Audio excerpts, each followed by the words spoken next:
오늘 우리들이 참여하고 있는 이 사건은 대통령 탄핵 심판이라는 매우 특이한 헌법소송 사건입니다. 이 세계 대부분의 나라에서 한 번도 듣지도 보지도 못한 사건입니다. 세계에서 몇 안 되는 나라에서 100년에 한 번 있을까 말까 하는 그러한 대단히 진귀한 사건입니다. 그런데 불행히도 우리나라에서는 2004년에 노무현 대통령이 국회로부터 탄핵 소추 의결을 당하여 바로 이 법정에서 심판을 받고 대통령의 직위를 회복하셨습니다. 그로부터 불과 12년도 채 안 되어서 다시 박근혜 대통령님이 국회로부터 탄핵 소추 의결을 당하여 같은 법정의 피소추자로 서서 단편 심판을 받는 세계 탄핵사 헌정사에 유례가 없는 부끄럽고 불행한 정치 사법의 비극이 다시 생긴 것입니다. 만일 이런 추세가 계속된다면 우리나라는 앞으로 83년이 남은 21세기 말까지 동안에 10명의 단임제 대통령이 이 자리에 다시 서서 헌법재판관님들로부터 재판을 받는 비극이 계속되어서 필시 나라가 망하고 더 나아가서는 탄핵 심판 제도 때문에 헌정 체제가 무너지는 이상한 나라로 세계인의 웃음거리가 될 것입니다. 그러면 이와 같은 망국적인 대통령 탄핵 사건이 유독 대한민국이라는 나라에서 이렇게 빈번하게 생기는 이유가 무엇일까? 이거를 한번 생각해 볼 필요가 있다고 저는 봅니다. 국민들이 대통령 선거에서 대통령을 잘못 뽑은 거냐? 저는 아니라고 생각합니다. 대통령 선거 탓은 아니다. 민주주의 탓은 아니다. 문제는 이 나라의 단원제 국회가 적법 절차를 무시하고 졸속으로 대통령을 탄핵하는 그런 나쁜 관행과 버릇 때문입니다. 또 더 나아가서는 탄핵 심판 사건에 전속적 관할권을 가지고 있는 헌법재판소가 국회의 위헌적이고 위법한 졸속 탄핵 소추 의결을 소위 국회의 자율권이라는 이름 아래 위헌 심사를 하지 않고 거부하고 국회에 대해서 면죄부를 주는 이런 위헌적인 불법 재판을 거침없이 하고 있기 때문입니다. 이 사건 탄핵 소추의 적법 절차 위반은 대단히 중요한 문제입니다. 우리나라는 외국하고 달라요.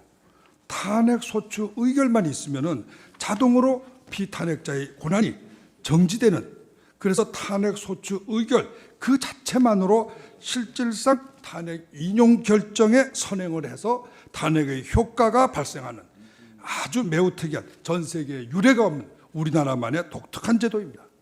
즉 한국의 국회의 탄핵 소추 의결이란 건 단순한 고발이나 소추가 아니에요.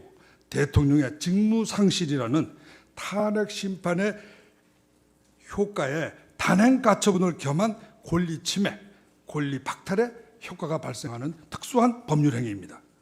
헌법이 직접, 보통, 비밀, 평등 선거에 의해서 적법하게 선출한 민선 대통령 박근혜에게 보장한 박근혜의 대통령 개인의 5년간 대통령 직무 수행, 공무 담임권이라는 헌법적 기본 권리를 탄핵 심판 절차가 계속되는 동안 법관의 유죄 판결이 없이도 침해 박탈하는 비정상적인 권리 침해가 바로 우리 국회의 탄핵 소추입니다.